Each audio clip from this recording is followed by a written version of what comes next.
National Weather Service in Mount Holly has expanded the flash flood watch to include portions of northern New Jersey and Pennsylvania, including the following areas: in northern New Jersey, Morris, Sussex, and Warren; in Pennsylvania, Berks, Carbon, Lehigh, Monroe, and Northampton.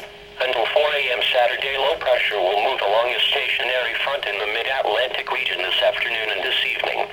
Resulting thunderstorms may yield rainfall rates exceeding 2 inches in less than an hour. Additional thunderstorms may track across the same areas, resulting in flash flooding.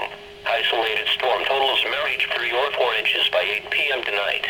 Heavy rain has already caused flooding in portions of northern New Jersey and northeast Pennsylvania.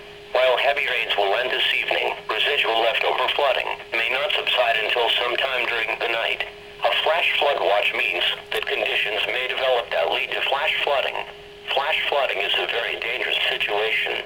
You should monitor later forecasts and be prepared to take action should flash flood warnings be